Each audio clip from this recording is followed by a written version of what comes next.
World express channel में हम आपका अभिनंदन करते हैं।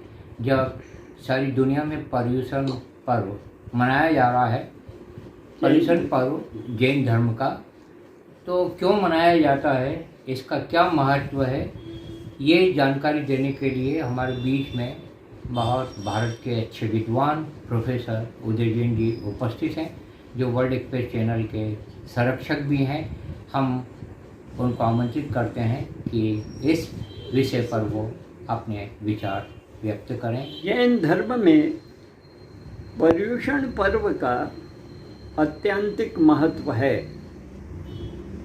और बेसिकली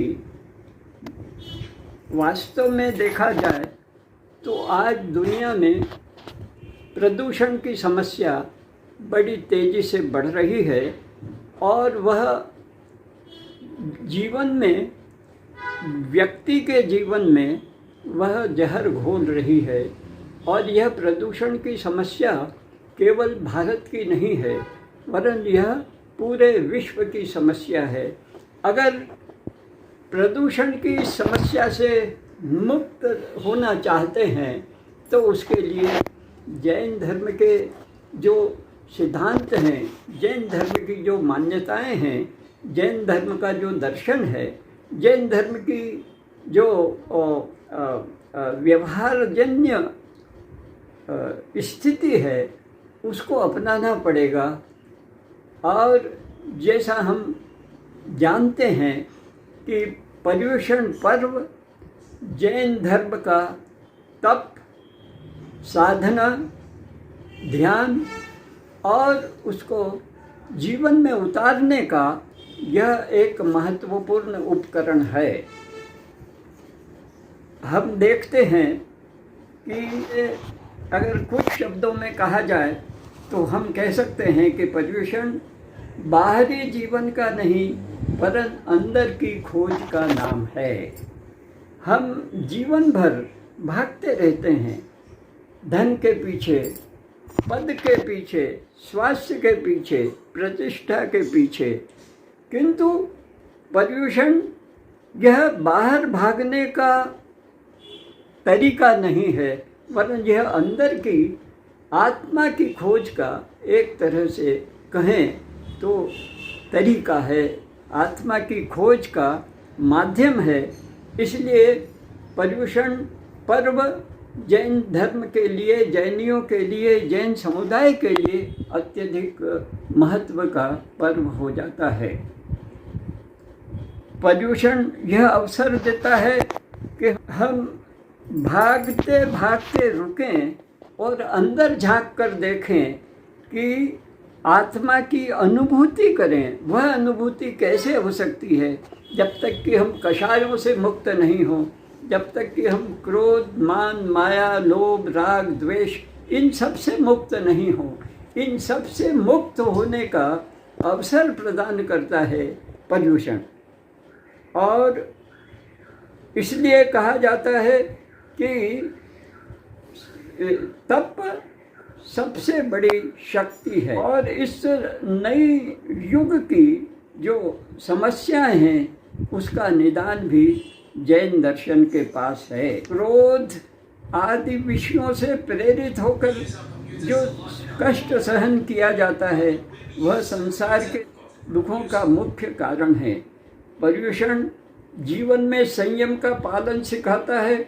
जैसे हम इन दिनों रात्रि भोजन नहीं करते तो स्वास्थ्य अच्छा रहता है। हम हरी सब्जियां नहीं खाते, आलू, प्याज और लहसुन का उपयोग नहीं करते। आज की भाषा में कहें तो वर्षा के कारण जो नुकसानदेह केमिकल्स सब्जियों में चले जाते हैं बरसात के कारण, वह इनसे अगर वह चूँकि हम हरी सब्जियों का प्रयोग नहीं करते तो उससे हमारे सोचने की प्रक्रिया में बदलाव आता है, हमारे स्वास्थ्य की गरिमा में बदलाव आता है और सूक्ष्म से सूक्ष्म जो जीव हैं उनका हनन होने से बच जाता है। यह पर्यूषण के मुख्य कारण से ही है। आप ये देखेंगे कि कि जैन दर्शन, जैन धर्म की अहिंसा, अपरिग्रह और अनेकांतवाद जैन धर्म की त्रिवेणी है। इस त्रिवेणी में अगर हम अवगाहित हों, इस त्रिवेणी में अगर हम नहाते हैं, इस त्रिवेणी में अगर हम बहते हैं, तो वह हमारा इस जीवन के लिए भी अच्छा है और आने वाले जीवन के लिए भी अच्छा है। क्योंकि भारतीय संस्कृति यह मानती है कि आत्मा मरती नहीं है, आत्मा को कोई हवा, कोई तूफान उड़ा नहीं सकता, आत्मा को कोई आग जला नहीं सकती, आत्मा को कोई पानी का प्रवाह बहा नहीं सकता।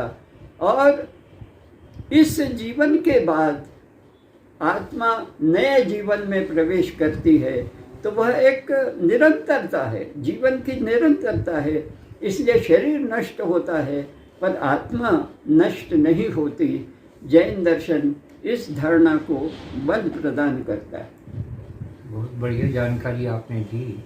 एक सवाल हम आपसे करना जा रहे थे कि आज कल जो ये प्रदूषण हो रहा है, आपने जो बताया, इसको इस हिसाब से ये पर्व जो है हर किसी के लिए उपयोगी है। आप क्या कहना चाहेंगे? जैसे आपने सब्जियों के बारे में बताया, तो सब्जी हर घर खाई जा रही है, उसमें केमिकल मिले रहते हैं, काफ़ी हानिकारक वो हुआ करते हैं।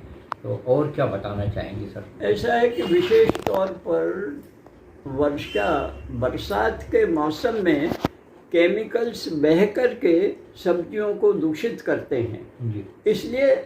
इसलिए तो आप देखें कि हिंदुस्तान में चातुर्मास का महत्व है। 4 मास के लिए साधु संत साध्वियाँ वे सब के सब एक स्थान पर ही रुकते हैं, अन्यथा तो चलने का नाम ही साधुपन है और बहते पानी की तरह साधु का जीवन होता है।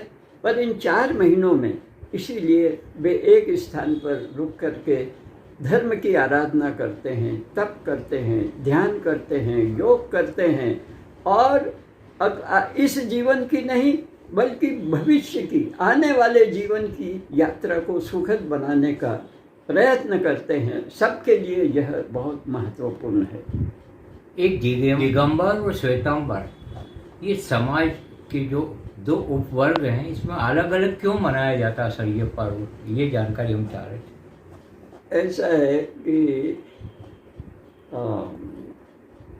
आप ये व्यवहारिक जीवन में देखेंगे कि कभी कभी कोई समाज भी एक के बदले 2 भागों में विभक्त हो जाता है, 2 के बदले 3 भागों में विभक्त हो जाता है।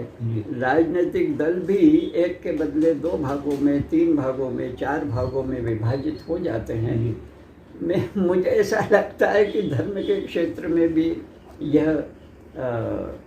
यह परंपरा, यह व्यवस्था हमें दिखाई देती है। मुझे अगर सही कहें तो धर्म के अंतर्गत जो उसके नेतृत्वकर्ता आचार्य होते हैं, अगर क्योंकि आचार्य भी समाज से ही आचार्य बनते हैं, समाज से ही साधु बनते हैं, समाज से ही साध्वियाँ व्यक्ति के रूप में उसमें सम्मिलित होती हैं। तो अगर कोई एक व्यवस्था चल रही है, अगर उसमें मान लीजिए एक आचार्य के बदले कुछ दूसरे जो समकक्ष आचार्य रहते हैं, अगर उनमें कोई मत विभाजन होता है, अगर उनमें कोई प्रक्रिया के बारे में कोई ये कहिए कि प्रक्रिया के बारे में कोई विभेद होता है, तो उस विभेद को अगर स्वीकार नहीं किया जाता तो वह आचार्य अपना नया रास्ता खोज लेते हैं। मुझे ऐसा लगता है कि पहले भगवान महावीर के बाद भी इस तरह से आचार्यों में कुछ भेद पैदा हुए होंगे, उसके कारण श्वेतांबर और दिगंबर ये मोटे रूप में 2 विभाजन का इनने रूप लिया। हालांकि स्थानकवासी परंपरा भी श्वेतांबर समाज में है, और अणुव्रत आंदोलन के जो जो जो जो जो जो जो आचार्य तुलसी रहे हैं, हाँ। उनने भी, वे भी इसमें इसके हिस्सेदार हैं। तो इस तरह से अलग अलग और दिगंबर जैन समाज में तो अनेकानेक आचार्य हैं, अनेकानेक आचार्य हैं। इसलिए पर कुल मिलाकर के अगर देखें तो जैन धर्म में श्वेतांबर और दिगंबर ये दो समुदाय प्रचलन में है। जी, बहुत अच्छी आपने जानकारी दी।